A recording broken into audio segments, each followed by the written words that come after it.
Moonshot Dispatch. Nick and Lee,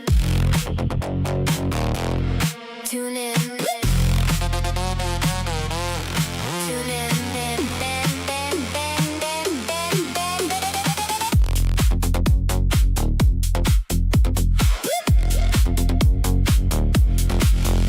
Screens lit up at dawn, order book alive. Candles flicker green and red in the fight. Nick calls the numbers, Lee reads the pace. Every tick a clue, every move a chase. Hold that breath, watch it swing. One more push, one more ring. The room goes wide, the chat blows up. Nick and Lee, don't let up. The Moonshot Dispatch. The Moonshot Dispatch. Nick and Lee on blast. Nick and Lee on blast. We ride the spikes, we chase the spark. The Moonshot Dispatch. Right from the start.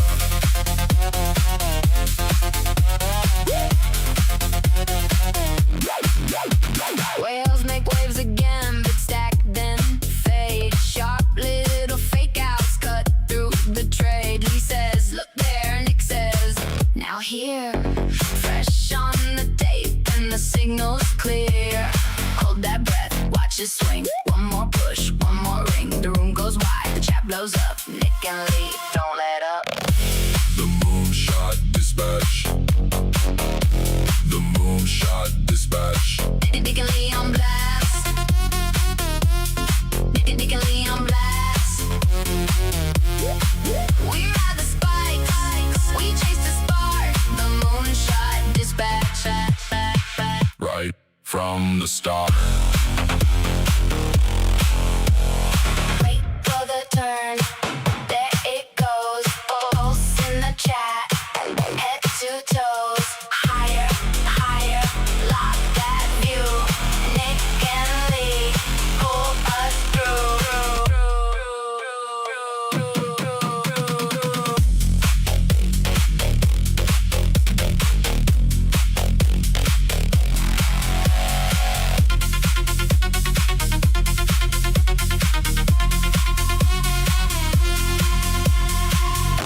The Moonshot Dispatch.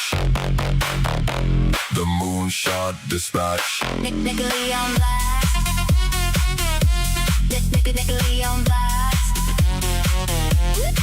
We ride the spikes, we chase the spark. The Moonshot Dispatch. Right from the start.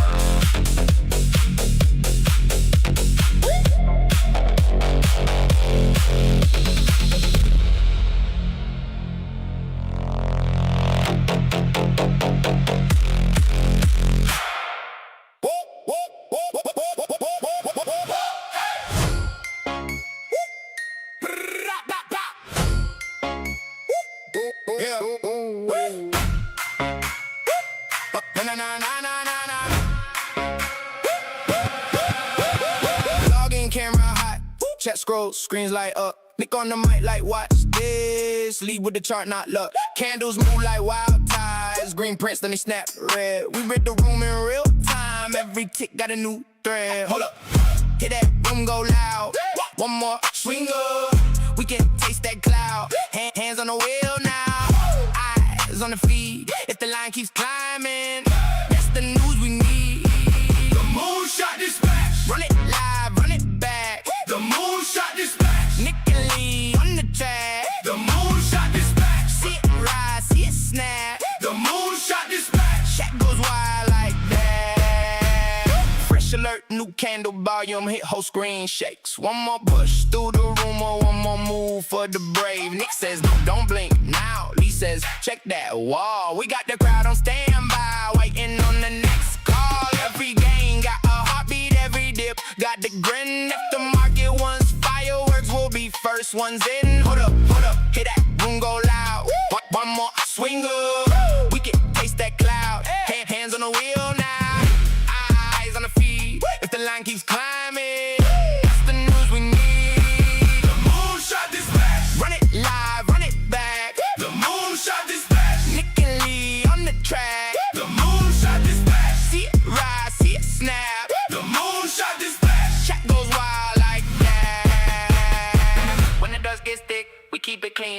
sharp. When the crowd gets hungry, we like that spark. Nick says stay locked in, Lee says stay away. If the moon comes calling, we don't hesitate. The Moonshot Dispatch. Run it live, run it back. The Moonshot Dispatch. Nick and Lee on the track. The Moonshot Dispatch. See it rise, see it snap. The Moonshot Dispatch. Shot goes wild like that. The Moonshot Dispatch. We don't miss, we don't crash. The Moonshot Dispatch. Catch the wave, then dash.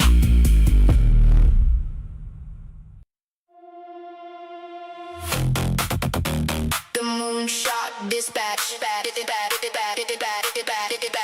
Nick and Lee. Tune in.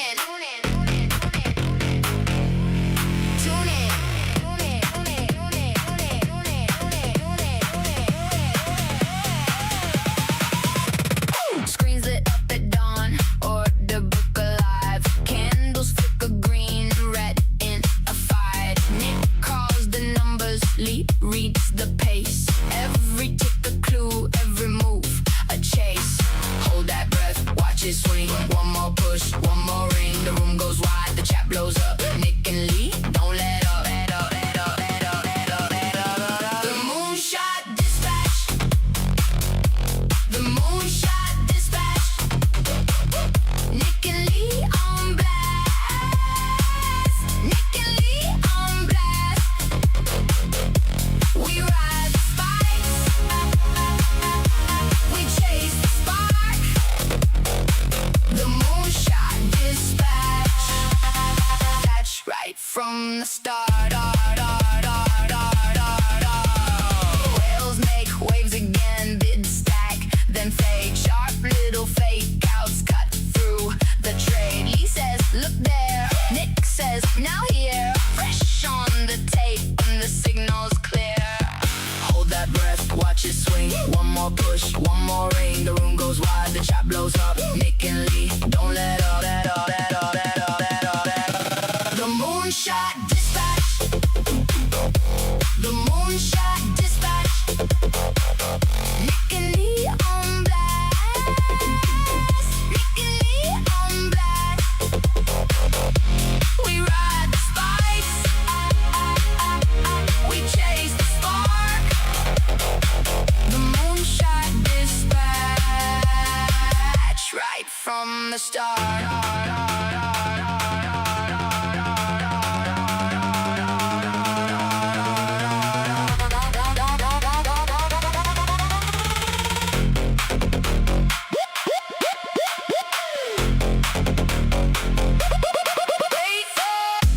Wait for the turn.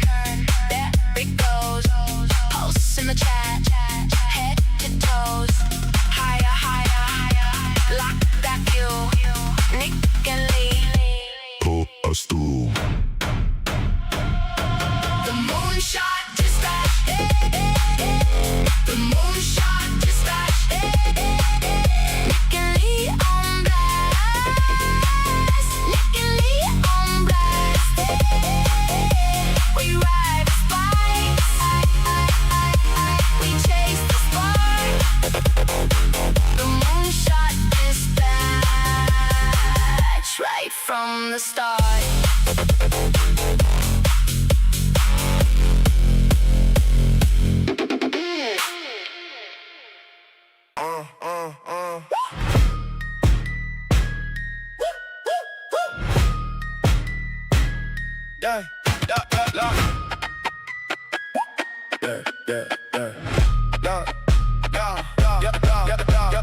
Logging camera high, chat scroll, screens light up. Nick on the mic like watch this. Lee with the chart not look. Candles move like wild tides. Green prints, then they snap red. We read the room in real time. Every tick got a new thread. Hold up. Hear that room go loud. One more swinger, we can taste that cloud. Hands on the wheel now, eyes on the feed. If the line keeps climbing, that's the news we need. The Moonshot Dispatch. Run it live, run it back. The Moonshot Dispatch. Nick and Lee on the track. The Moonshot Dispatch. See it rise, see it snap. The Moonshot Dispatch. Track go wild like that. candle. Volume hit, whole screen shakes. One more push through the rumor, one more move for the break. Nick says, don't blink now. Lee says, check that wall. We got the crowd on standby, waiting on the next call. Every game got a heartbeat, every dip got a grin. If the market wants fireworks, we'll be first ones in. Hold up, hold up, hold up. Hear that room go loud. One more swing up, we can taste that cloud. Hands on the wheel now, eyes on the feet.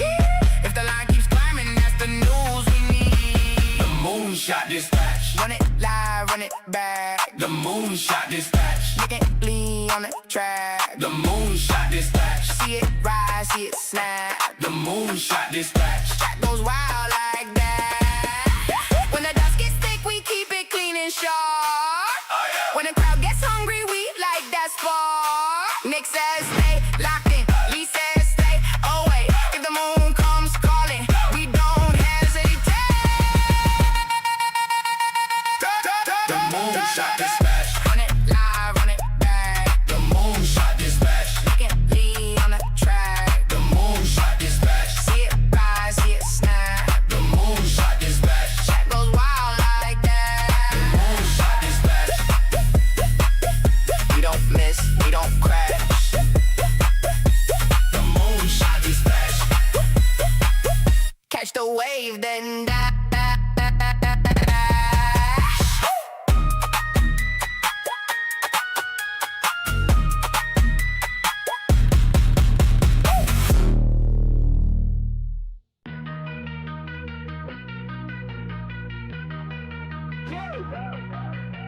Lee and Nick with the moonshot flow. Dispatch live, let the market glow. Crypto vibes where the numbers show. To the moon we go, let the podcast blow. Digital coins, we dissect them quick. Blazing insights, Lee and Nick. Price prediction sharper than a sword. Macro games, we break the board. The Moonshot Dispatch, hear it loud. Crypto news making waves in the crowd. Stack your sats, let the market react. Stay ahead as we plan and enact.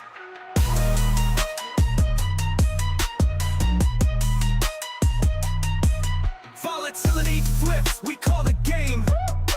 Market cap moves, never the same. Blockchain buzzing, the future's tech. Analyzing trends, keep it all in check.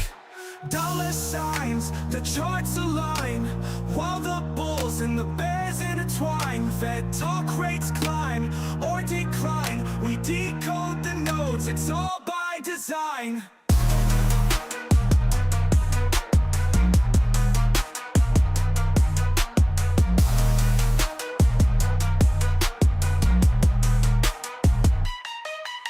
The Moonshot Dispatch, hear it loud. Crypto news making waves in the crowd. Stack your sats, let the market react. Stay ahead as we plan and enact.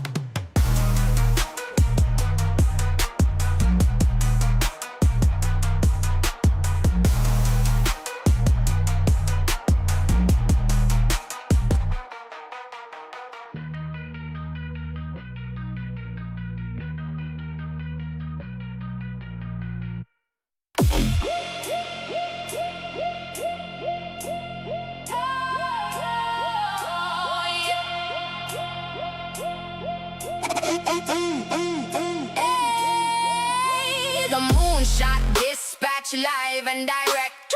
Crypto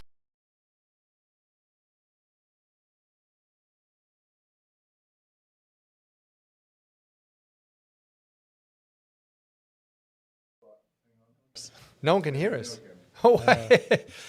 False start, everybody. We don't know what happened. I think Jared sorted us out. We're back live. We've got a bunch of new stuff, namely Nick's shirt. Check it out. All right, some fresh kit. Yep. In addition to the new music that AI has kindly put together for us. Look, there was some quality lyrics. Hey, Jared, what was your favorite lyric in that? Lee checks the charts while Nick says, "Hold on." Yeah, humanity will never top AI now, will it? Yeah, you really need to stop checking those charts, mate. You know what? You're going to carry today, Nick, because I have thoroughly underprepared for this day, What have you been doing? as opposed to usual. when you Don't don't. you walking around with a teacup all day, just like chatting to people, not actually doing your job? I actually, well, Yeah. this week, today in particular, I have been busy working which is why I'm underprepared. This is your job, Lee. This is my job. I have other things to do occasionally, Nick. Okay. Okay, anyway, this week, I'm going to give a quick summary of the things we're going to talk about this week, because I never do. I just jump straight into random stuff instead of going out. You know what? This week, we've got a big debate. Is Bitcoin maturing? Have we finally reached a stage of maturity in the Bitcoin market where we can call it a TradFi asset? Maybe. What else is happening? Ethereum in the hot seat. Ethereum, Vitalik has come out. We've got some controversy. Which way are we heading with Ethereum? You've got opinions on it. I've got opinions on it. We're going to thrash it out. We're going to do the Asia Roundup, of course. And we've got some interesting talking points which requires Jared's input. Namely, is Cardano overvalued? No, it's not. And some other market highlights too. Hey, the Clarity Bill. Oh, no, that's not a highlight. But hype, that's a highlight. Off the back of the boring stuff on Clarity. No, we do have a clarity paragraph, but I feel like there's enough non-clarity stuff there that we can kind of have a chat It is about. not clear. 'Cause I don't really want to talk about clarity, as we've discussed in previous weeks. Stick with clarity until it does something. Stop do you talking about remember Clarity, Nick. We're having enough of that. Oh yeah, I'm doing it. I'm providing all of this exposure to clarity when I don't want to. But you have something for us. You've prepared a thesis. Yes, so I thought I would sort of go through a few of the things that I've been looking at recently. All of this is 100% not financial advice. It could all go to zero immediately. But it's all sort of bullish stuff, which is sort of, I guess, interesting in what is clearly a bear market that we're in right now. So, with no further ado, the things I would like to talk about. The first one is maybe a bit controversial and is Solana. So Solana has been kind of like, I'm going to say it's very similar to Ethereum. It's been eating shit for a long time. We haven't seen really much good stuff. Solana was, the darling of crypto back in the casino meme coin days. It's down like 70% from It's us. down a lot, yeah. So it was up in the 300s, I think. It's now down at 80 something. It's down a lot of percentage points. Hasn't been looking great. People have sort of forgotten about it, as far as I can tell. But I was looking at some stats recently, and it's one of those ones that seems to be silently doing some interesting things. So if you look at the app revenue on Solana, it is by far number one of all the chains. So it's something like over the last 24 hours, 2 point something million bucks. And the next closest is 1 point something, or maybe even like 700,000. It's significantly higher than number two. What else is happening on Solana? So it's number 7 in terms of market cap, but number 5 in terms of activity. So yes, prices are down, and that's just, prices can go up and down. It really depends on what people are doing with their buying and their selling. But the, activity numbers are much harder to fake, or much harder to sort of, or much easier to use as a real metric for how well the chain is performing. And so activity, it's outperforming its market cap in that sense.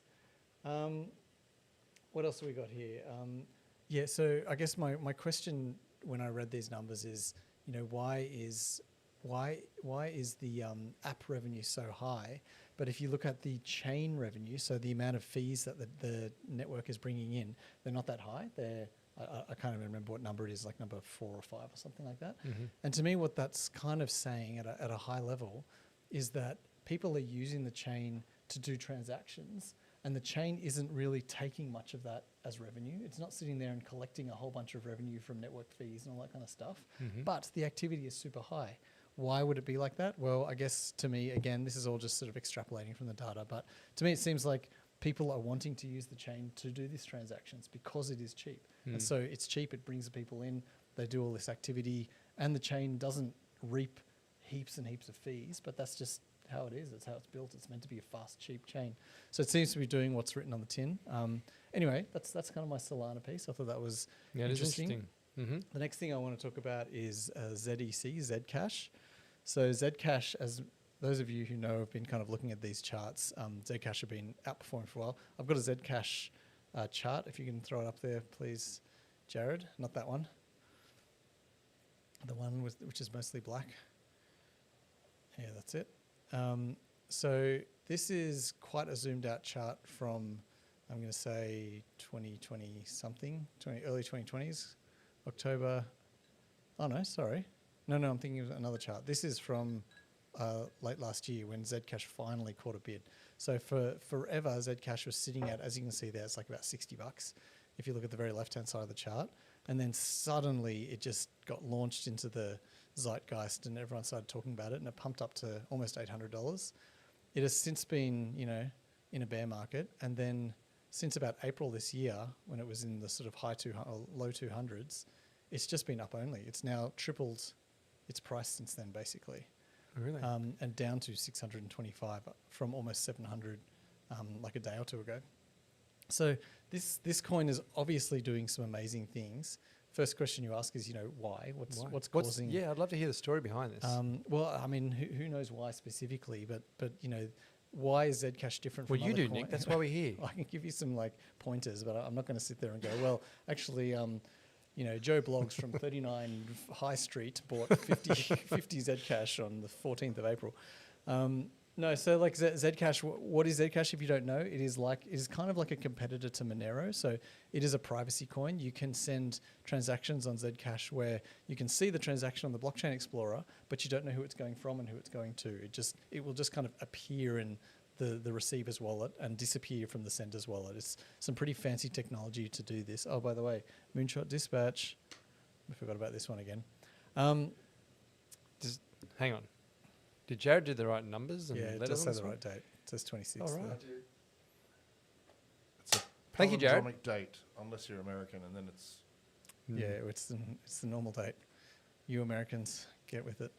Anyway, back to Zcash. So Zcash can do private transactions. You don't have to do private transactions. So I think they're called shielded transactions on Zcash. But and again, I'm going to keep saying this. None of this is financial advice.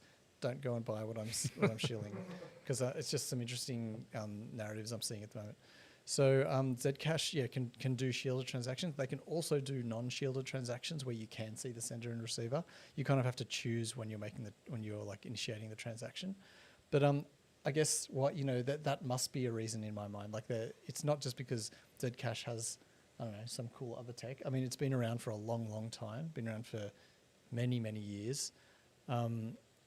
And people are obviously sitting here and valuing this privacy narrative, I suppose. They're looking at what's going on in the world and going, I want to be able to have some kind of privacy in my transactions. Yep. Or at least people are thinking, okay, this is what other people are going to want to do, and kind of trying to front run that narrative of the privacy coin thing. Anyway, it seems very interesting. The SEC had they were holding a gun to Zcash's head and saying, tell us where the codes are or we'll get you, kind of thing. Anyway, they did a bunch of investigations into Zcash and they ended it with a no enforcement sort of ruling. So that was definitely a weight off Zcash's shoulders and allowed it to spread its wings and fly. But it's just very interesting, when, everything is in a downward, or Bitcoin's kind of quite flat, but everything else, all altcoins are down, and something like Zcash is pumping hard. You've got to pay attention and try and find out why. And figure out, is this going to be a double top? Are we going to end up somewhere just below 800 and then we're going to, it's going to launch into its bear market, or is it going to go higher? I have no idea, but it's been a bright pocket of activity. Yeah, surprisingly in this current sort of climate. A bit like Hype, which Pardon? I think we'll touch on a bit later on because of the... Yes, well, Hype was my next one I want to talk about. Please. So Hype is definitely something, if you've been paying attention over the last week, it's been going absolutely crazy. Stuck in kind of a channel between, I'm going to say $25 and $35 or so for a long time, and then it's just broken out with a vengeance. We're up in, I think, about $60 at the moment. Again, amazing performance for what is, in all other words, a bear market. We're seeing these kind of pockets of activity in these specific coins.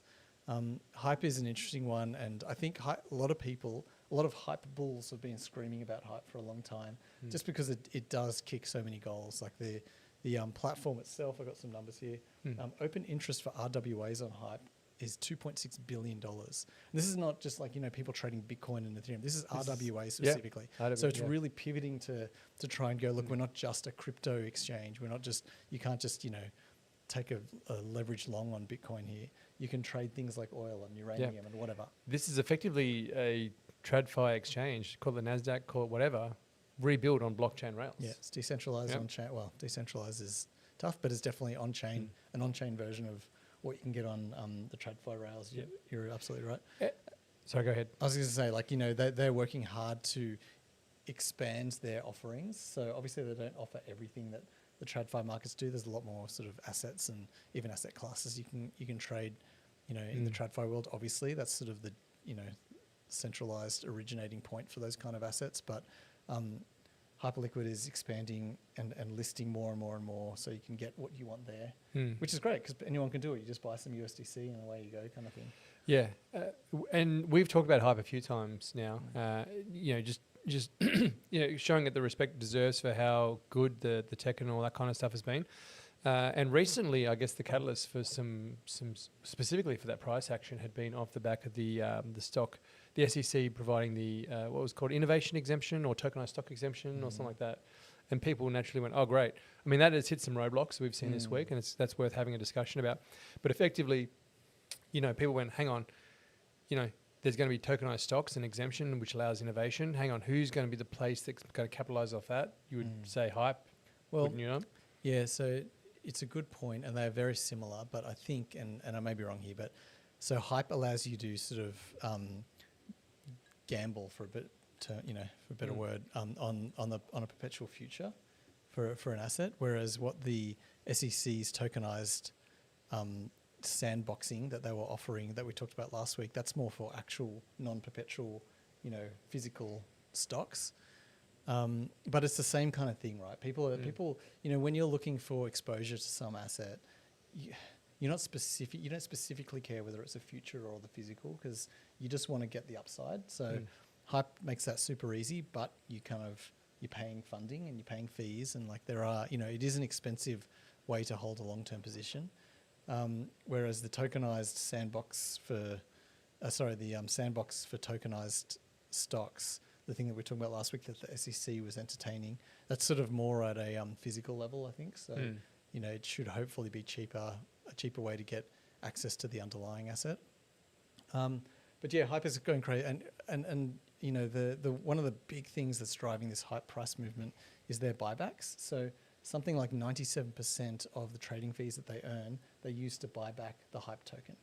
So when you've just got this sustained bid on, it can only go one way, right? And these guys are kicking goals. Like, it's such a popular market, people are doing so much trading on this thing, and then they're taking all of those trading fees, which are just going bigger and bigger, to buy back the Hype token.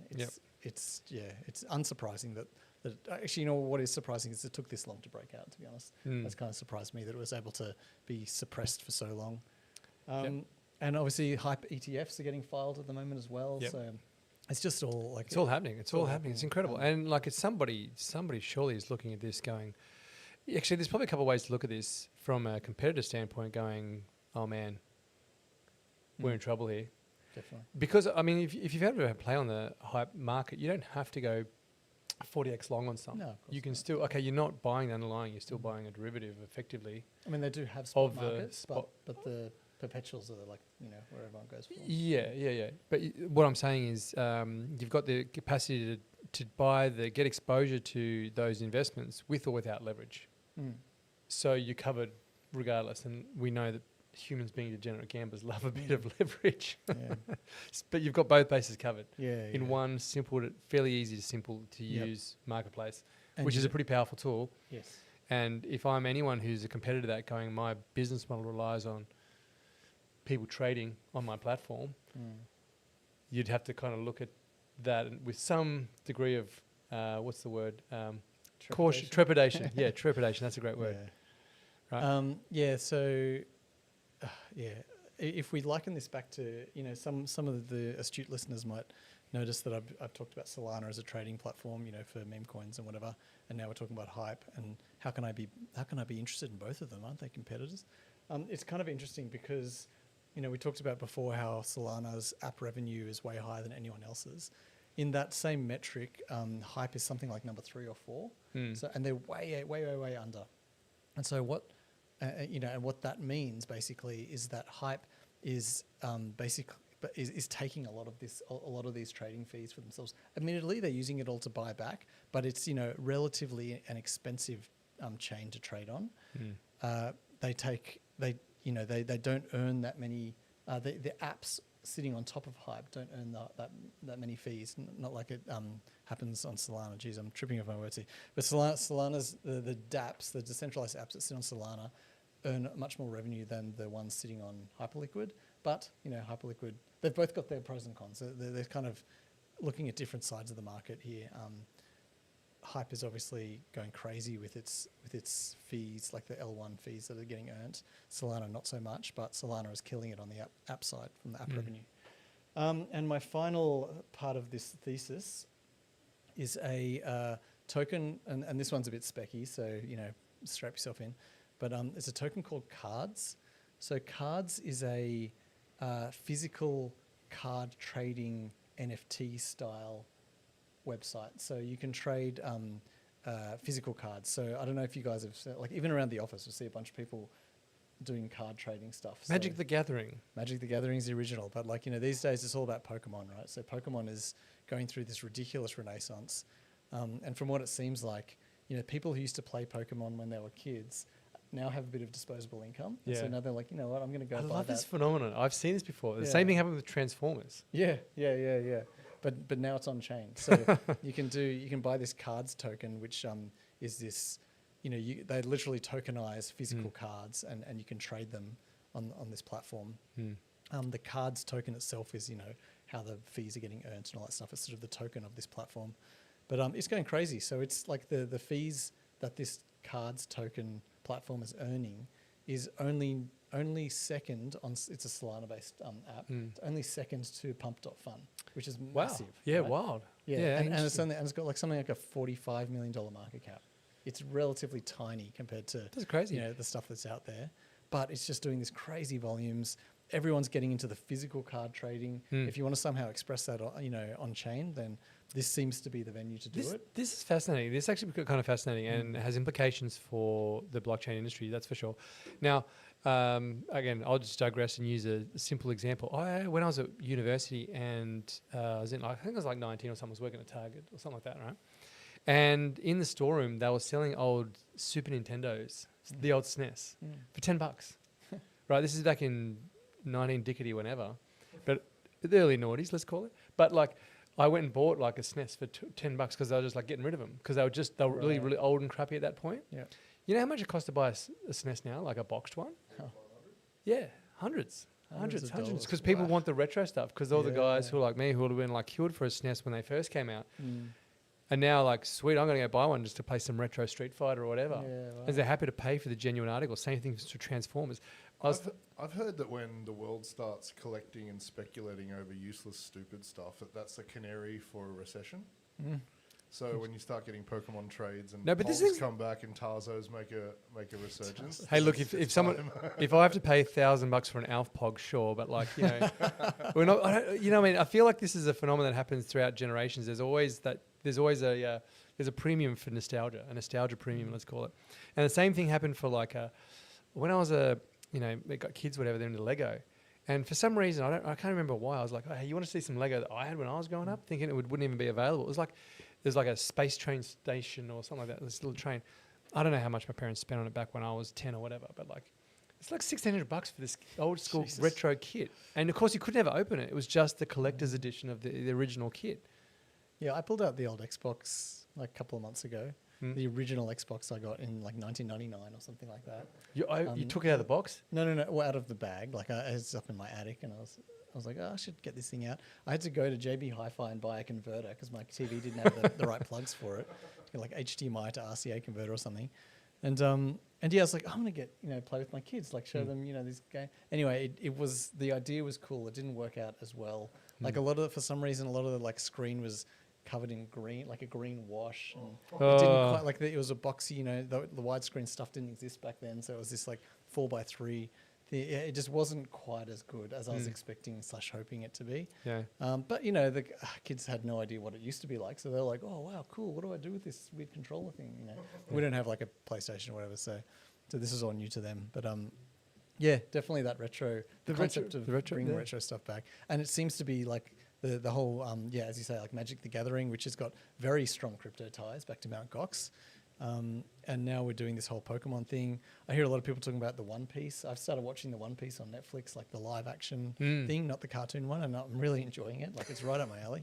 Even though I'm not a Pokemon guy at all, and I've never seen the One Piece cartoon or manga or whatever. It's just I'm having a lot of fun with that one. But yeah, anyway, so let's look at some stats on these cards things.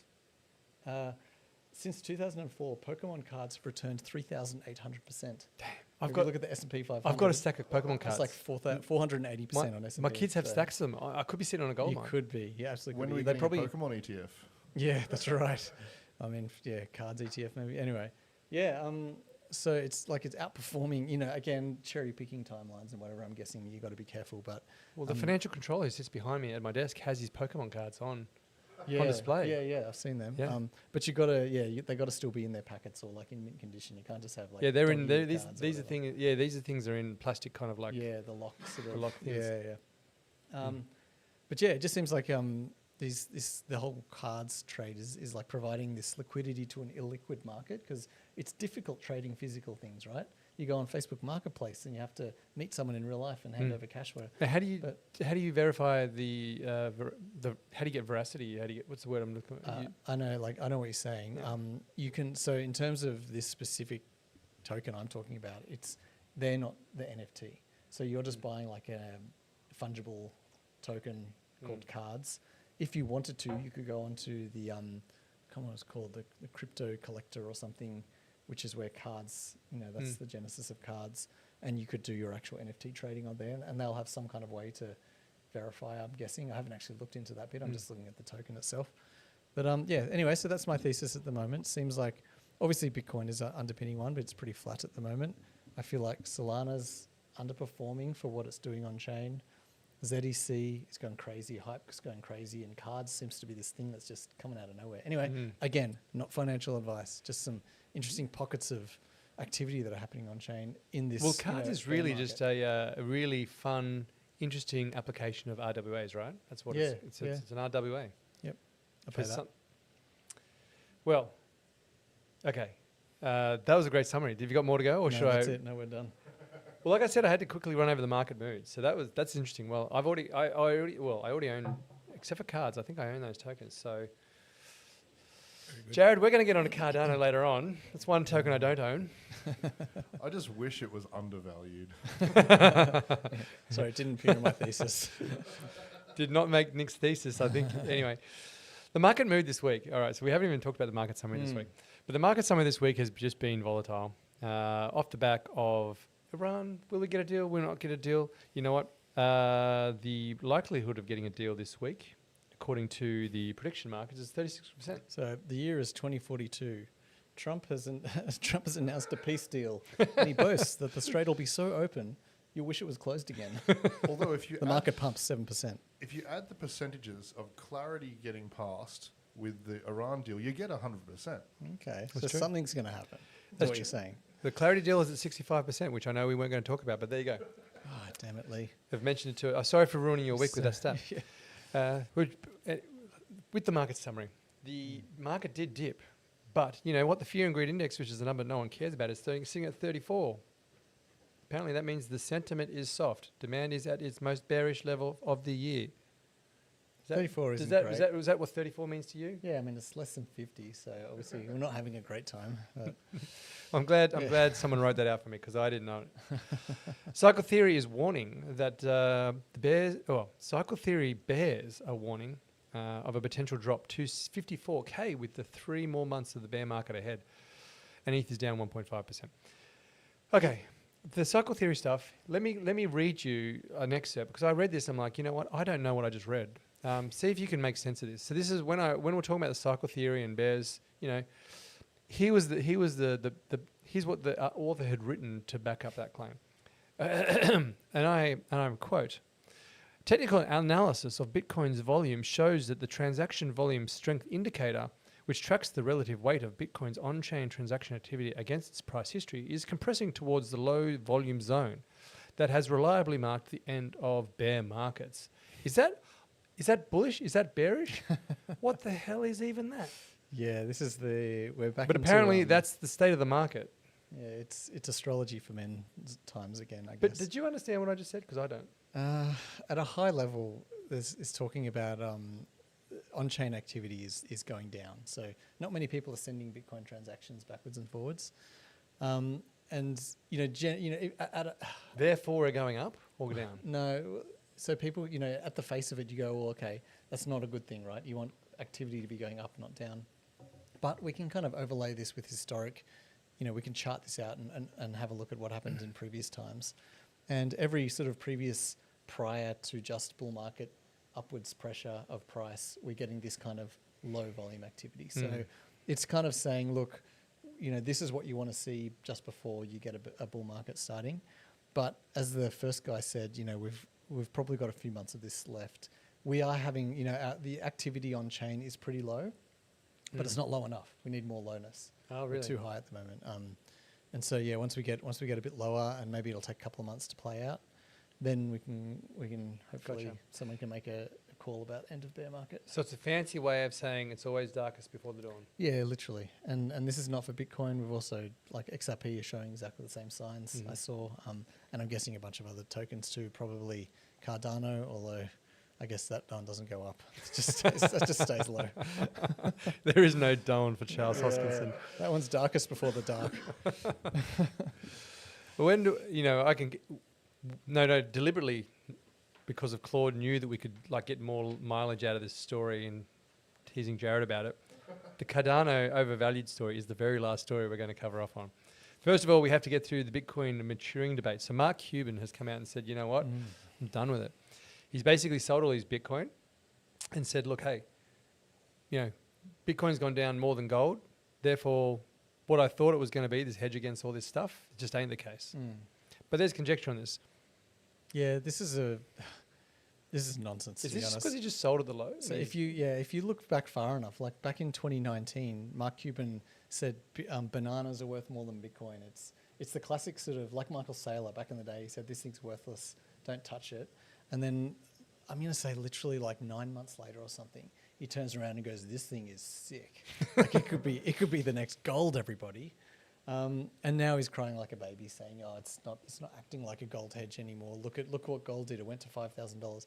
It's such nonsense. So let's have a look at the numbers. Back in 2020, when he made this call, and I'm not even going to go to 2019, which would be sort of cherry picking when he first called it shitter than bananas. I'm going to go to when he flipped and said it was a hedge against inflation, and he was bullish on it. Since that point in time, which is sort of mid 2020-ish to now, gold has gone up 200%. So it's definitely gone up. We've had that $5,000 thing. It's hit $5,000. It's now back to 4,500 or so. But if we look at the same period of time for Bitcoin, Bitcoin's up 1,100%. What is he talking about? It's literally what is that? 5x, I don't even know. 5 times. 6x. Yeah. And he's complaining that it's not it's a crap thing, and he's sold 80% of his bags.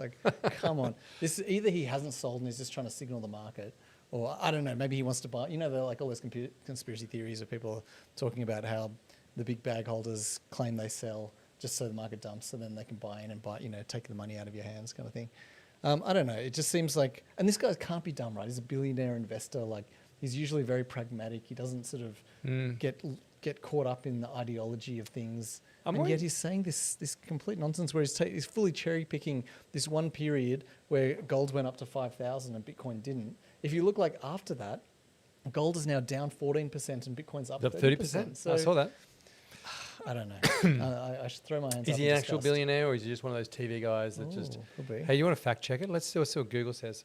Maybe Google's not wrong, but how much is Mark Cuban worth? I think these statements kind of remind me of a tweet that I saw yesterday. And it was a tweet from an Iranian news source. And it said, Iranian officials have been advised that Trump's social tweets are for promotional purposes only and should not be taken in context with the wider discussion. Which is totally fair, if you ask me. Yeah. It's the year is 2042. Trump has announced another peace deal. Yeah. So I don't know. This one. Can we find out how much he's worth though, just to see if he's just making it up? Maybe he's just a TV celebrity. I don't know. Maybe in I mean, America he's he's like big. he maybe owned one of those football clubs for a while, didn't he? Like he's got money, surely. basketball team or something. Yeah, but What's being he rich worth? doesn't mean Like- you know everything. Anyway, Jared refuses to Google. Jared- it for you. He's like, no, I'm going to Google something else and then close the window. oh man, I It wish takes longer than 7 seconds. we need a I'm camera giving on up. Jared just to see the facial reactions that we get when you ask him to do something. He's like, I'm not doing it. You can't come over here and stop me. "What are you going to do?" Do you want to talk about? Oh, what are you talking about next? What's Ethereum next in the topic? hot seat. Yeah, cool. All right. Okay. So a little bit of introduction to this, and I found this kind of interesting because someone had done the analysis of positive comments to negative comments as though that meant anything. If you've not watched the budget, still going Is there like a worm for Ethereum? the Ethereum worm. But, you know, okay, so basically, you know, Vitalik's come out and said, all right, guys, look, okay, price action hasn't been great. But you know what? We're working on some cool stuff. That's kind of the introduction to this story. But the actual details of it, that's, as I said, I've not prepared. That's why I've got you, Nick. Yeah. So this one's cool. So everyone, for as long as we've been alive, has been complaining about the price of Ethereum, as we know. ETH won't pump. It only goes in one direction. Somehow it's not at zero yet. It's like the magic of Ethereum. Maybe that's what the smart contracts do. They somehow make the price always go down, but it still stays around $2,000. Anyway, Ethereum has kicked so many goals, and it's got so many So much going reasons for it. to be like, hey, this Ethereum is going to be like this foundational like infrastructure for the next 100 years, and everyone's like, nah. yeah, but I still don't want it. I don't want it. Everyone's going to use it for everything. I don't want it. Yeah, so it's done this thing. We've obviously been very cynical of Ethereum over the months and years we've been. How long have we been doing this podcast for now? It's a bit over a year. We didn't even have a 1 year birthday. We probably should have. Jared, don't shake your head at this one. Can you find that photo I put up of our first episode? Anyway, we've been doing this podcast for a long time, and I feel like I've never. Oh, I was quite bullish on Ethereum. for a You've period. always been bullish. No, I was called bullish- you the East I was- Whisperers for a long I was time. in it for the tech. Sorry, of course. Anyway, so there's been a couple of blows to Ethereum recently. Obviously, everyone knows that Ethereum constantly goes down. We have fun with Tom Lee because he's always, that guy's always homeless.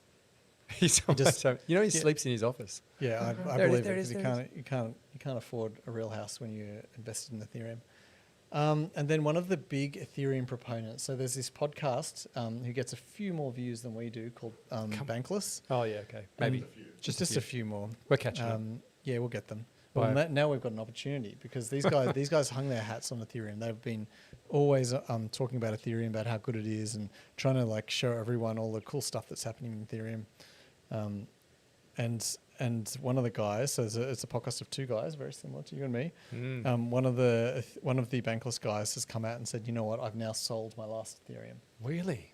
And this guy, like these guys, honestly, have been one of the biggest proponents of Ethereum over the last sort of, I'm going to say, 5 or 10 years, like a long, long time. They've been doing this podcast. They've had unlimited amount of tier one kind of guests on their podcast. They've invested in all sorts of things, and this guy's now sold all of his Ethereum.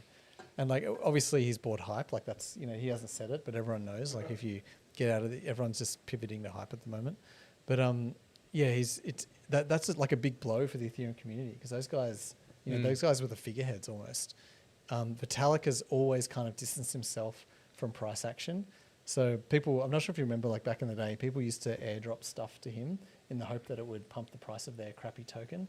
And Vitalik would famously just burn it or immediately dump it and give the money to charity or something. Like he's just not really interested in money and price. He's in it for he's literally in it for the tech, like, and unironically so. But yeah, Vitalik is now focusing on this was it CROPS? CROPS is what they call it. Yep. So this is the censorship/capture resistance is the CR. The O is openness, the P is privacy, and the S is I saw security. that. Yeah. So this is what he's saying. Look, I'm kind of interested in this. The Ethereum Foundation is going to be working on this crop stuff.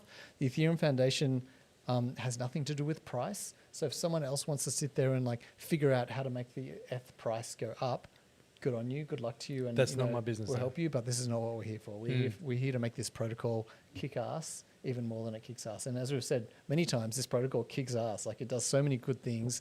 It's used in so many amazing ways. It has so much activity. But the governance token, the gas token just can't catch a bid. So yeah, he's kind of, as usual, Vitalik has distanced himself from this discussion about price. Tom Lee's never distances himself from discussions about price. He's always bullish on what's going to happen next. And actually, let's pivot to the next Tom Lee discussion. So Tom Lee, his company Bitmine, which is like an Ethereum treasury company, is likely going to be included in at least the FTSE Russell 3000 index, which is pretty cool. Good on him. Like, you know, it's time he caught a he needs some bid. Yeah. So he should get a bid from this. Like, everyone has to start buying it. Theoretically, according to, you know, if all goes well, he should actually be in the Russell 1000, not just the 3000. So the market cap of the company at the what's it called, the ranking day. I think they have like a ranking day once a year, although it might be twice a year now. The ranking day price market cap was something like 12 billion, which puts him at pretty good number considering the previous ranking day. And this thing blew my mind actually, to learn that Bitmine had been a treasury company for less than 12 months. Would you have guessed that? No. I would have said it's been there for like years. Yeah, I would have thought so too. No, like June last year is when it began. And so that's why the last ranking day, it was just, you know, a normal mining company back then, mining Bitcoin, not even Ethereum. And so it had no business being anywhere near the Russell, like 3000 even. And now it's just turned into this huge crazy thing. Like there was a week there where the price went up by like 3,000% as everyone got involved with the Tom Lee train. And obviously ever since then it's been down only because it's Ethereum. So I thought that was quite interesting. Hopefully these guys get what's coming to them. I want to see Ethereum catch a bid. I don't see it. I don't like something's gonna have to change, I guess, or maybe it's just gonna be like Zcash and, you know, it's gonna be eating shit for years and then eventually just out of nowhere people just go, hang on, this thing is actually pretty awesome, and start bidding. But I'd love to see something happen there, and I don't know, maybe this Russell thing will help. Like what's it called? Strategy got included, or at least was, you know, proposed for inclusion. I remember that story came out a few months ago now, wasn't it? Yeah, I'm not sure the outcome was though. Yeah, I remember that. Oh no, maybe it was that it was getting removed. I can't even remember. And then, that's right. That was going to get removed because of a technicality, not because the market cap was below, but because they were like, this isn't a company, this is a fund. Like you're just, that's right. You know, you're just holding Bitcoin. You're not actually providing that. Any economic activity. Anyway, we'll see what. I mean, Bitmine's exactly the same, right? They have. I'm guessing. I don't even know if they do any mining anymore, but well. I guess, look, Tom Lee is going to have his moment. He's going to have his time. I think, I mean, that is a ballsy conviction. I mean, there's a lot of ballsy conviction going into that. I'll tell you whose time it is to shine? Dirtbuy from TikTok. Dirtbuy. You know what? Well done you, Dirtbuy, for dominating in the recent Montana-Redmond cross-country. How'd you go, by the way? I'm interested to know. Yeah, we need distances, we need times. I need distances, I need times. Sorry, it's just digressing here because we had some comments, and I think the comments need to be called out. You know, look, to be honest, the Montana-Redmond cross country is an event that I look forward to each and every year. Right. I keep it in my schedule of sporting events: US Masters, NRL Grand Final, State of Origin, Montana Redmond cross country, in that order. Okay, so it's at the bottom of your list, but it's still... Hey, it's after Origin. It's made the Lee 4 index. Yeah, correct. Yeah. Yeah, it's somewhat above, like, I don't know, the Super Bowl. Which is also one of my favourite sporting events. Yeah, okay. Sorry to interrupt, I just wanted to give Dirtbuy a shout out there. Yeah, thanks for commenting. Cool. What else we got? So, yeah, that's my Ethereum sucks knowledge. How's your cross-country skills these days? I'm not a runner, but I did run about 3Ks last week. I sometimes run home from work, which is about 3Ks. And usually I'm doing it in low 20s. And last week I did it in 18 minutes. So 6-minute Ks? I have no idea. 3Ks? I have a confession to make. 18 minutes? Sure, that sounds fair. I think it was like year 4 cross-country event. I accidentally lined up with the younger group. And then like halfway through the race, I'm like, hang on, these aren't my peers.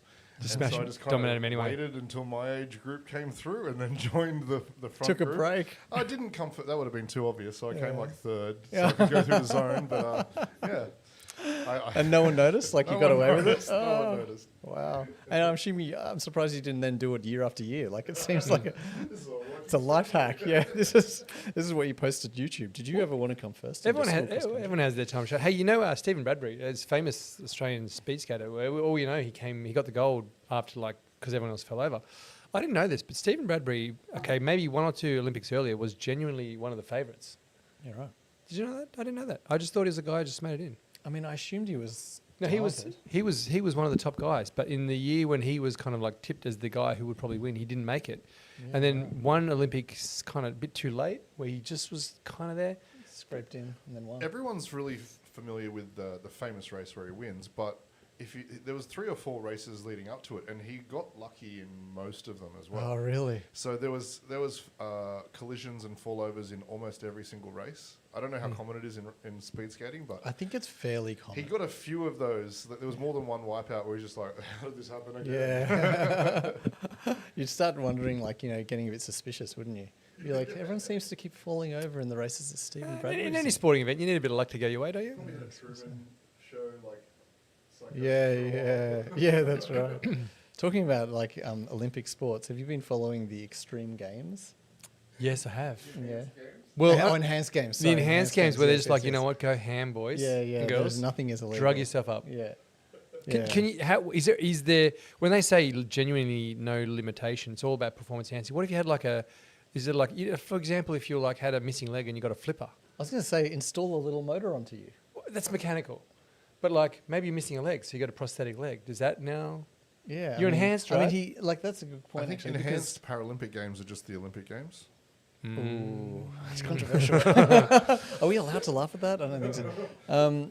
It's a good point though, because he also wore that suit that was illegal in the Olympics, right? Shark suits or whatever it is. Yeah. So what's to say you can't have literal fins on your hands? Next year, it's probably some guy's going to get in a boat. Well, as long as it's not mechanical, right? If it's just fins on your feet and yeah, sure. a dolphin So suit. it's just pedaling on that. Some people have webbed feet and hands. Is that allowed? I mean, it is in. Yeah, but if you get surgery to web your feet and hands, well, Michael Phelps, one of the things that he had going for him, was that he had the right body shape and really big feet. They're kind of like flippers, right? Yeah, right. Obviously, he was very talented, but also he had some mechanical advantages from his. Yeah, I mean that's what sport's all about, right? What kind of mechanical advantage can you bring to it? But I feel like the the Magnuson is that what his name was, the Aussie guy Carlos, who did it? Yeah. Magnus Carlsen? No, that's the soccer dude. It's Magnuson. Yeah. So he I don't know if you saw the pictures, but that guy is like the Hulk. He's jacked. He doesn't look like a swimmer. No, he looks like some guy who's going to take you down in, I don't know, cage fighting or something. But all right. Oh, you got to bring that's that not up. even him. There's a better one where he's... No, it is him, but sorry. There's a better one where he's you can see his top's off. Oh, outrageous. Oh, this is the wrong website. Yeah. The first one. Anyone, the first they're one. all The good, first one does the trick. Bring that up. We were gonna. Yeah. Oh well, we were gonna show our first podcast. Yeah. Well, we'll come back to that. Yeah. Yes. Well, it reminds me of the '94 Olympic Games where the Chinese female. Remember that? Bring that up as well. Where they're bulging out the lats. They're bulging out the side, and they did not have they looked like. Look at that guy. Look at this guy. Wow. He's so big, but that doesn't look like a swimmer to me. It looks like a giant human. Don't get me wrong. How does his pecs have tuck shop arms? Well, I presume it's because the swimsuit kind of tucks him in a bit. Yeah, you know what I mean? The muscles would probably kind of go out a little bit. Anyway, I thought this was almost like the opposite of the Bradbury, where this guy did everything he could to win, and then comes last. Out of 4, and he comes last by 1/100th of a second. Oh, was it? Okay. Well, still, it's not like he got towed up by some other. He came last, and he didn't even beat his non-steroid. Okay, that's pretty funny. Record a few years. Well, before. he's probably 10 years older than when he was at his best. Probably. Well, none of the guys in the enhanced games were in current contention for. It was all athletes that had won their gold and then went and juiced up to see if they could still reclaim the glory. You ever seen that episode of South Park where Cartman is he decides to go in the special games, and so he pretends to be disabled and then goes in and gets flogged anyway? Yeah, I think so. That's one of the early ones, right? Yeah. Yeah. But one of the other guys on that, I can't remember the guy on the crutches, he's on the juice. It deals with this topic. Yeah, okay. Yeah. Yeah, I remember that. Anyway, I thought that was interesting. It sounds like this whole enhanced games thing is a massive flop, though. It's like they just, put a pool in with 4 people in a car park and... But we Yeah. wanted to. I mean, if you're going to get enhanced, you're going to get on the juice. You want to see Yeah. records get obliterated. Yeah. Not just they be like, need hey, more time. it's half a second slower than the Olympics anyway. Yeah, It's kind of a literally. letdown, isn't it? Yeah. Like, dude, you went and jacked up for that. I mean, this is like version 1. I reckon 10 years time, if it's somehow still going, it's going to be like ridiculous. People are going to look stupid. Although the guy who won didn't look super jacked. I'm guessing, like, it seems like the Magnuson guy like took all the drugs to make his muscles absolutely giant, whereas possibly the guy who actually won took all the drugs to make his lung size and capacity ridiculous. Like maybe yeah. he just held his breath the entire way, never had to breathe, and just slipped through the water. You know what I mean? Like, I feel like the Magnuson guy just optimized for the wrong thing. Yeah. That's interesting. Yeah, the result in drag from his huge muscles Yeah, slowed him literally. down. Yeah, literally drag from those giant lats, just slowing him down. Unless you can turn them into wings and like be a hydrofoil on top of the water, like that would be cool. But anyway, let's get back to crypto, shall we? This has absolutely nothing to do with crypto. Somehow got here. Okay, we'll quickly go back. So we were talking about the first episode. Bring it up. Oh yeah, Seeing as we're digressing here, aliens. That's what I'm saying. I think you're pretty sure you're talking about Ethereum there. Yeah, probably. Look at me, and I'm Well, telling it's you, gonna bro, go it'll to go up. $2. I think that's what I'm showing. $2,000's not nearly enough. Yeah. Oh, Anyway, that was fun. wasn't just And how long ago was that? Do we have a time? Our first one was in May. No. So it's been a year and 2 or 3 episodes, yeah. wow. Nice. There we Wow. go. We Hey. really should have had cake. Why have we got no cake? Yeah. Jared, it's on you, I think. That's my bad. I'm on a diet. Where's our Coke? All right, so we've covered. Okay, so just a quick reback. We've talked about the Bitcoin debate. We've had a chat. We've discussed Ethereum once again. How can you have a crypto debate without Ethereum? We're not discussing that Clarity has odds of 65% passing, but the timeline is razor thin with only 9 weeks available till it needs to clear the legislature. So the thing that interested me more about that is less about Clarity and more about what people are suggesting the Jared, potential he's doing it again. the potential consequences of what happens when Clarity gets passed. So I thought this was kind of interesting where they're basically saying, look, there's these rules, and unfortunately I didn't get to write them down, but there's a bunch of tests. Actually, there's the screenshot, the chart, not the chart, sorry, the table, the white table that I sent you. If you could pop that up for me. Yeah, that's the one. So this is a set of rules here that is required. Sorry, I'll let it come up. It's a bit too big. Jared has to resize. Gosh. Some wild stuff going on here. Essentially, Jared, like I was preparing to give you a hard time about Cardano, but like maybe the image shift. he's having a hard enough time as it is. Sorry, mate. Yeah. So here we have a chart of basically the top cryptos and how they slot into these rules. That kind of Clarity would, I guess green tick.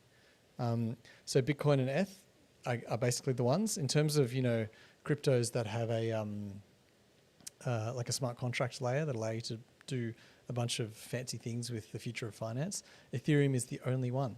So Solana, you can see there they've considered borderline because it's sort of permissionless. The concentration isn't too bad. It's sort of autonomous, but everything else doesn't do it. They're all open source. Great, congratulations.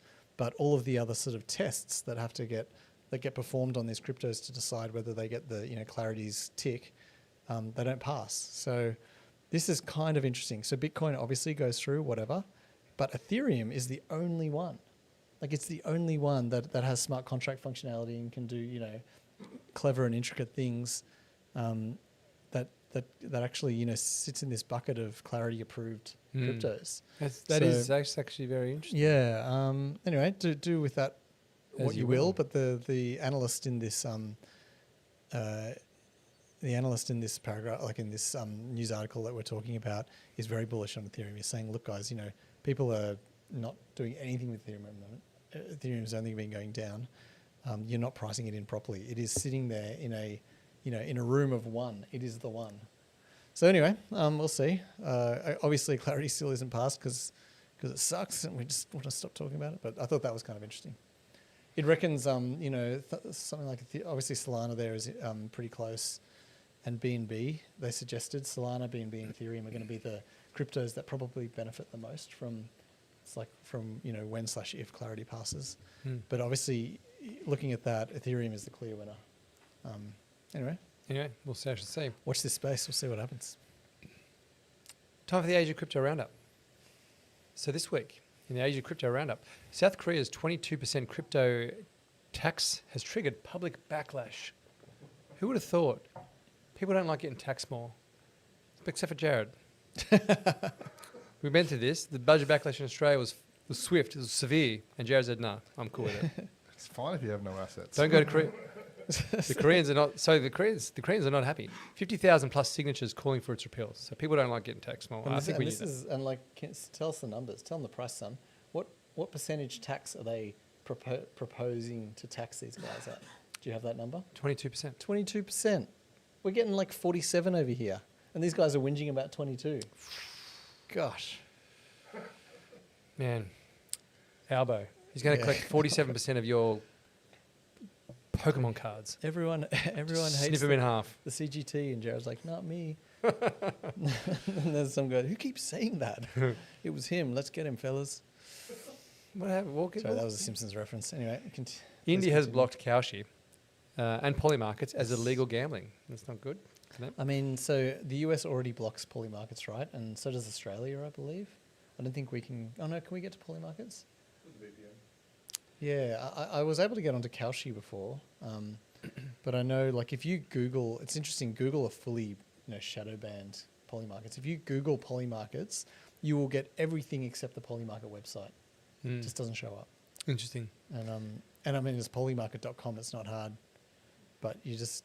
I mean, given you get all this other nonsense. Given, I That's mean, when I last did it. the Wikipedia. advent of things like VPNs and crypto, like, if you know it's there, it's always there. Yeah, I mean, we're kind of back to the Tor onion routing, and you got to like search on a different search engine to find the results that you need that you can then pump into your Tor browser and get access. Anyway, I don't know, the Indian guys, they're sort of very cold on crypto. They recently, But it's in the not last about couple crypto, of it's years- gambling. Because there's a lot of places, like, for example, it's, you need to be a foreigner to gamble in a lot of Asian countries. Right.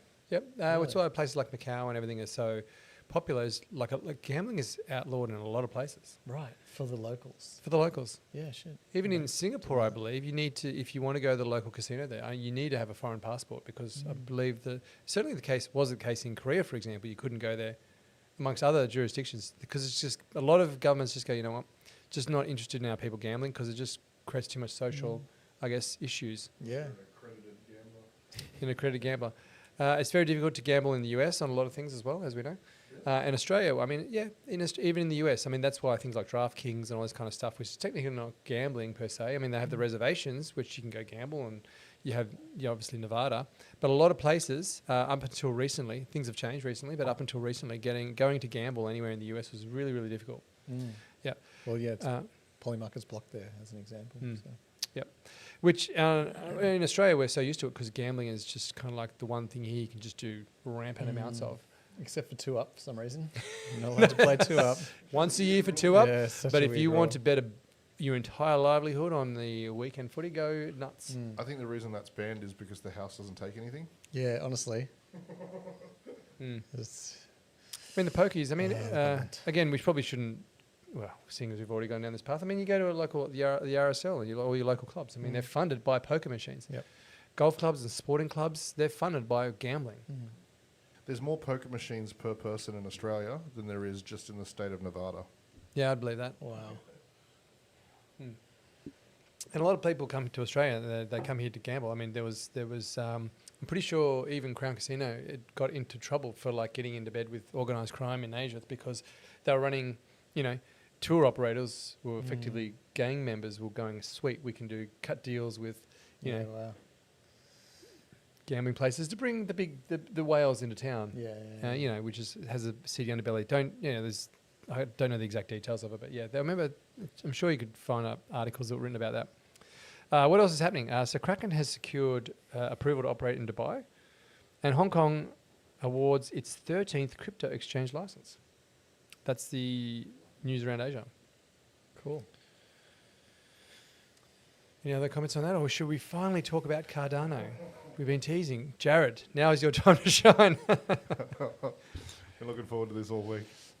Why do you enjoy not having to pay any capital gains tax on your Cardano bags? Well, because I've never made a profit with Cardano. Maybe. Yeah. Well, Realized losses. And I don't get credits for those. Yeah, if it's under CPI, Yeah. you don't get anything. I think God, it's that's lost such a more than bad rule. 3% a year.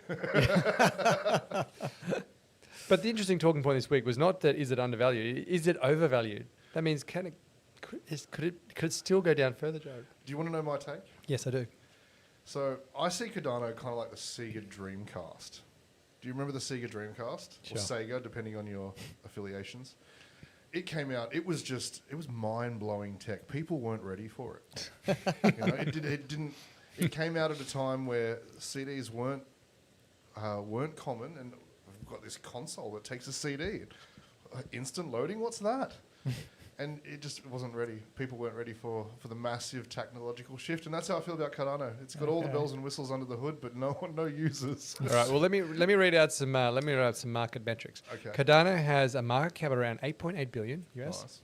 but only 128 million in TVL, 17,000 active addresses, and $1.3 million in daily DEX volume. Yeah, that's such a bad stat. Yeah, I mean, Cardano is...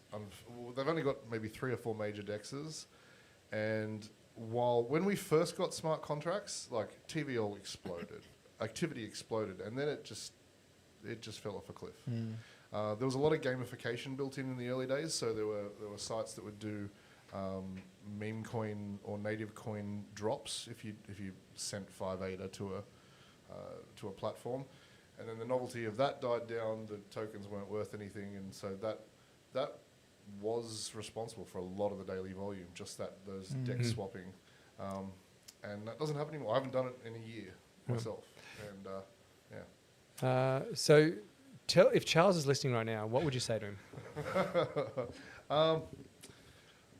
I don't know. I think he spends too long yelling at the computer and yelling at the Bitcoiners. people that he sees. Like, he's got too many enemies.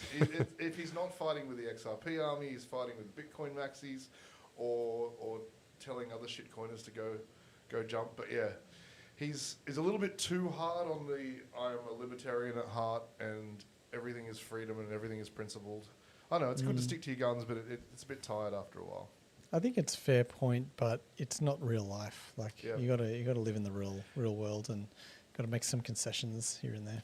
He also spends a lot of time yelling at his own holders, like, "What are you selling, you paper hand?" Really? Like, I'm going far out, man. So he's not taking the same route as Vitalik. No, he's like, I don't He's care like, about the price. I care about the tech, and I'm like, Did you clearly? 10% of your holders don't care about. Like 10% care about about the tech. The 90% just want to see number go up, and it hasn't gone up since 2022. Really? Oh, we topped out at $4.40, and that's the exact moment I told my dad to buy. It's been downhill since then. We had a little bit of a resurgence back up to $2, but now we're 30 cents and Yeah, wow. and languishing. So who knows? Reckon Alvo will go halves with you on your losses one day? Oh no, but I actually no, I won't say that. Just won't say what I'm going to say next. I'll tell you off camera. Oh, I feel like we should have captured that anyway. Yeah. Not to worry. Oh well, Cardano again, not financial advice. Maybe it goes up, and we've just made a whole bunch of people poor. But yeah, it's a really tough one. Yeah. It's one of these coins that, because it's so early on, and it really I feel like it's very similar to XRP in a way, in that it made all of these promises about how it was improving and fixing issues with Bitcoin, and a lot of the coins, like in the ICO boom in 2017 days, did that. They were all about beating the blockchain trilemma and all that kind of stuff. And because it was such an early coin, it ended up getting listed on so many exchanges, and it's kind of like Litecoin. Cardano, XRP is listed on so many exchanges, but it's a really old, dino coin, as they used to call them. And because of that, it just has this innate trading where people do trade it because, there's just enough people who will, log into an exchange and see it and go, okay, and do some trading. So, I mean, Cardano and Independent Reserve, we get decent trading volumes. It's not too bad. It's not like it's a dead coin that does nothing. People trade it, but There's activity. It's not dead. just in terms of what can it bring to the table? Why would people use it? Actually use it, not just hold the coin on an exchange, but actually withdraw it to a personal wallet and do some economic activity. I don't I know. find there's some good use cases. I think the liquid staking, non-custodial staking. Okay, how much? What yield do you get? Last time I checked was between 3 to 5%. Okay, so Solana, you're getting like 8 or 9%. Is that non-custodial? Yep. Okay, cool. Well, that's one benefit that I know over, say, Ethereum. So, for example, it's not a 4-step process and a queue to wait to get to your your Ethereum kind of back. cooked it with that whole like entry queue and all that kind of stuff. But yeah, there are a lot of other cryptos like, and admittedly like TRX for example, which has been pumping lately. It's up something, I can't even remember what number it's up. It's up a good amount, and that wasn't part of my thesis. For some reason, I just didn't like. Even though TRX has been doing really well, I'm not into it for some reason. But yeah, TRX you get like I think 2%, 2.2% if you're lucky when you're staking it. So it's really low numbers. Kind of Ethereum you get 2 to 3%. It's low numbers. Sounds like ADA is at the the higher end of the list in terms of staking. You get what is it 3 to 5%. But you can get what I would suggest is probably a better token of Solana if you're looking for that yield. Gotcha. Anyway, what do we got? We got a comment here. We've got to run through some questions. We've got a bunch. Everyone wants to know, Nick. Everyone wants your advice on stuff. Okay. Maybe Jared's advice on Cardano. But let's start with Kingo. Kingo55. Thanks for the comment. How much of this? And Kingo asks, how much of this is just business cycle as measured by US PMI? Ooh, as measured by PMI, I have no idea. As a business cycle, that's. A lot of this stuff is. There was if you rewind sort of a year or two, there was this, meme's probably the wrong word, but a lot of people were overlaying, the Bitcoin price with the M2 money supply and going like, this is it, guys. We've cracked the code. If you ever want to, watch the future, there's a clear, delay period and you can just follow it. And it's not true. Like it doesn't work like that. In terms of Cardano, I don't want to be mean to Cardano. I don't. You already have. We're used to it. Well, yeah, you guys. We don't care. You Cardano guys, you got thick skin at this point. But it's just too small for anyone to make a call on whether Cardano follows market cycles or not. It doesn't. It has no sway in the zeitgeist and what people are thinking about with crypto. It will follow everything else, and Bitcoin will pump and it'll pump maybe a bit less, and Bitcoin will dump and it'll dump even more. You know what I mean? So it's generally that kind of, and a lot of cryptos fall into this trap where they just end up following. They just get API traded by bots, and when one thing goes up, everything assumes the other thing's going to go up, and then it gets traded like that. It just becomes a beta kind of asset for these majors. I don't think it's got any sway in the business cycle per se. Cardano's got a lot of uphill battle. I remember when they first brought out the smart contracts and it was such a flop. Like they had some... Wasn't it written in like Haskell or something? Yeah. Yeah, so it may as well have been written in ancient Egyptian. Yeah, literally. Like I remember, so I did a Bachelor of Computing Science and learnt various programming languages, and one of them was Haskell. Actually, no, I did Haskell, and the other one was Prolog. These are two functional languages. And when you look at a normal programming language, and it's very, like if this happens, then do this, otherwise do this. And like, it's all very procedural. That's what a procedural language looks like. With Haskell and Prolog, they're called functional languages. And they are like an alien has come down from some other universe and shown you another way to talk. It literally took me I remember I was learning this thing, and it took me the entire term to even just get my head around it. But the second I did it, it was like that scene, where Bart in The Simpsons is doing the putting, and suddenly he's like, trying to be zen, and he goes, dong, and he does the perfect putt. It was like that. I remember when I was looking at someone else's code, actually. I was like, how the hell does this stuff work? And I was following it through, and then suddenly there was this ding in my head. And I'm like, I understand the code now. It was weird. Like, it's just the strangest language you've ever seen.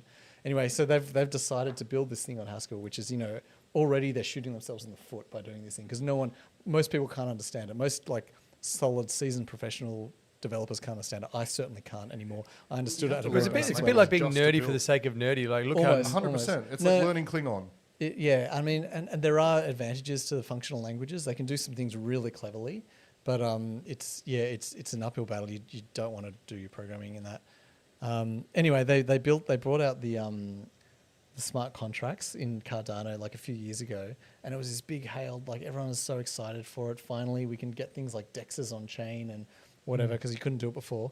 And it was such a flop because they made some horrible mistakes, and it turned out you could only do one transaction across the entire network per block or something like that. So you had to wait a block, like, most things can do like thousands of transactions a second, right? This you could do one per block. It was ridiculous.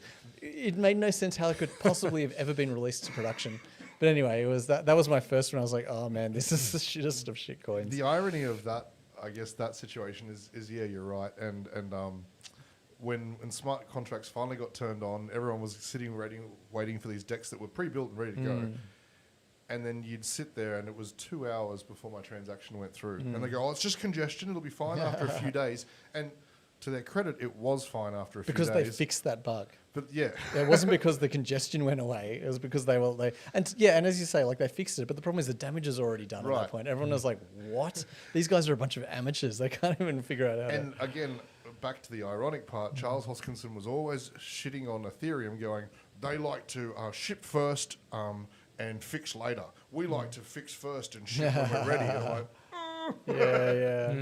anyway, let's stop shitting on Cardano. Next question. Ginger Boy, is XRP still good? Oh, this one here. I love this one. You love this one. We all love this one. It's kind of like, you know what? XRP Army, I don't want to, like, if I say the wrong thing, we'll get like absolutely destroyed, like, on the comments. But, okay, let me answer this question with a question. Ginger Boy. Pussy. I know, I'm totally scribbling it. Why would someone need XRP if Ripple has introduced a stable coin that does exactly the same thing? You're right. So XRP used to be the token that value is transferred with for their ODL products. They've now flipped it over to their RLUSD, which makes much more sense in my opinion. What is XRP used for now? Well, I mean, I don't think you can even stake XRP, so you can't earn yield on it. It's used for on-chain transaction, like a gas token for on-chain transactions. But XRP network is super, super cheap. So you're not. It's kind of like the curse of Ethereum, right? It used to be really expensive to transact on Ethereum, so people had to buy a bunch of ETH to facilitate their transactions. But then the Ethereum Foundation and all the ETH developers did such a good job at making it cheap that now it's so cheap to transact on chain, you don't actually need that much ETH anymore. Hence, and therefore the price is going down. And RLUSD is also launched on, it's also ERC20. Yeah, exactly. You can do RLUSD on the XRP chain as well, but I'm guessing 80-90% of its transaction volume is done through Ethereum. Is XRP a good token? I don't know.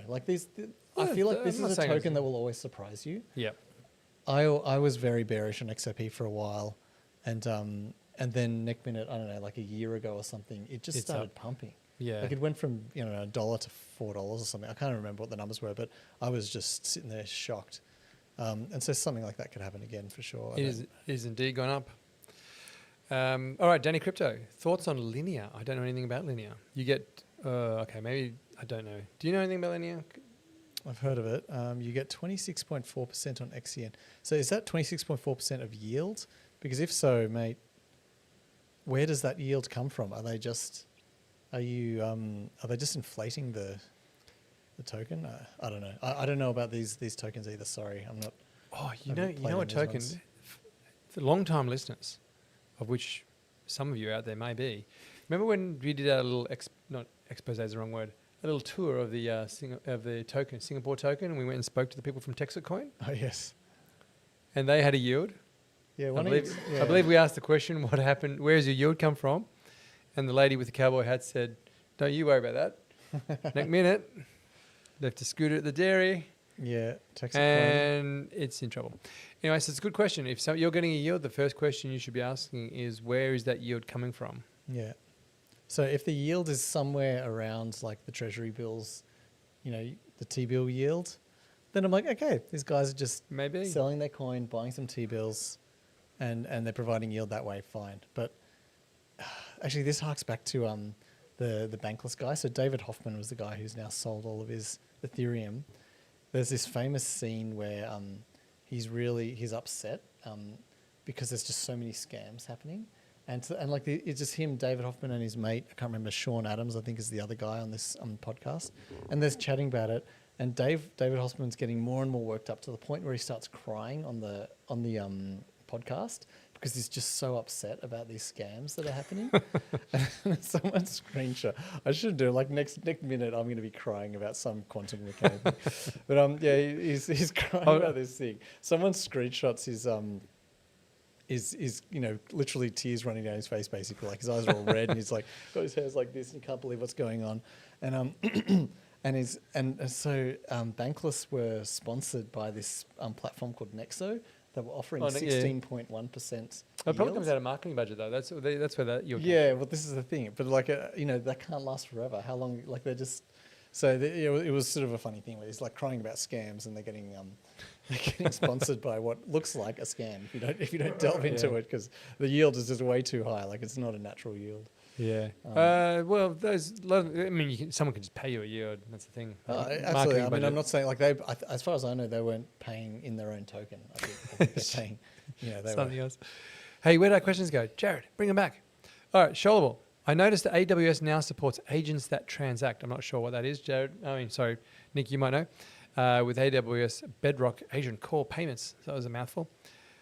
Will independent reserve ventures venture into this space? Do you even? Well, that's leave to you because I don't know. Yeah. Okay. Will there be an independent reserve MCP? Yeah. Okay. No, Coinbase are doing some amazing stuff. To be honest with this, they're really trying to expand into these kind of spaces. So AWS agents that transact. The idea here is like we're looking at AI agents that need to be able to pay for services. And this is kind of like a micropayment. It's a great concept because AI agents are going to have to pay. And I think we talked about this a few weeks ago.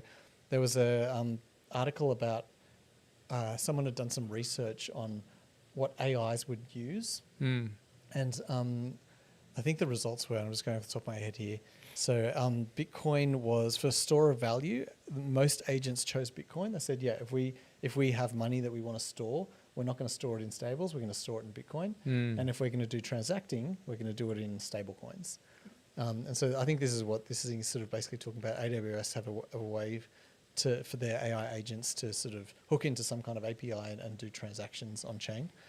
Because obviously it's much easier to transact stable coins or crypto than it is to do it on fiat rails.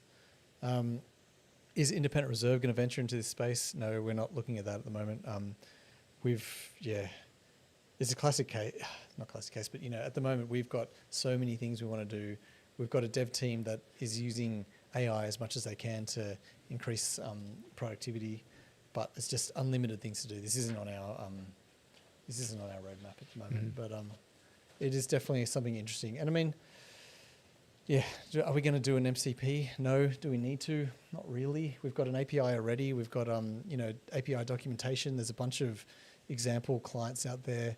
AI can, like, you ask AI to build your little independent reserve bot, it'll do it easily. Like you don't really need an MCP server for that kind of thing.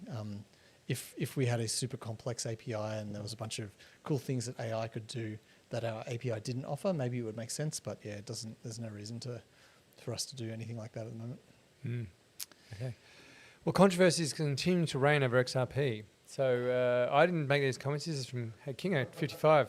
This is killer use case here. XRP. Well, I'm quoting here from Kingo55 says that XRP's use case is fill a conversation for my barber. Yeah, same for my physio. Like, what do you do? I do some crypto stuff. Oh, so have you heard of XRP? I have actually. Anyway, the XRP army is out there. My cousin is part of the XRP army. Yeah, wow. Oh, good. I mean, good luck to him. XRP, I think, can surprise the upside, as I've said before. I feel like they've got a bit of an uphill battle at the moment because of the way their token was initially advertised to the market, and they've kind of, I'm not going to say rug pulled, but they've definitely done some things which have taken away some of the major use cases from the token. But these guys are always looking for new ways to monetize, and they're a business, right? They're a for-profit business, so they're going to find integrations and partnerships and whatever. And what if they siphoned off some of the brokerage revenue from RLUSD and bought back tokens? Would that brokerage revenue? Well, brokerage. It's a token. It's the brokerage is traded on secondary markets. It's the issuance and I guess Yeah, I mean, the I guess issue- if they started their own market, Yeah. they could do something like that. XRP does have a you can trade on chain with XRP. So, as far as I know, it doesn't get much use at all. But yeah, that would just sort of go into the XRP token. I guess that it would just be normal trading fees. And yeah, they could do buybacks, I guess. But I mean, it'd be a bit like they do so much selling, right? The Ripple do a lot of XRP selling. They've got a huge war chest, so it'd be funny that they start buying back. But last week we spoke about a big like fundraising that they did. So Ripple raised a whole bunch of money to do a bunch of stuff because I guess they didn't want to sell any more XRP. They've sold a lot over the years, and they're now looking to try and raise money in other ways that, opens doors for them to create different products. Anyway, we'll see what happens. It's these things take time. See what happens. All right. Well, have we got any more comments, or do we need to start? No, just someone shilling some random coin. Oh. Is it hype? Oh wait, Nick already. Do you want to talk about it? OTLK? No, thank you. There's a lot of the hell emojis is in that? that post. I'm guessing it's Yeah. not written by a human. AI. What would we do without? Honestly, I struggle now to think how I survived before AI. I've only been using it for like 2 weeks. Everything took so long. I don't even know how I managed in life before it. Yeah. It's incredible. Although I must admit, I spend way too much time now.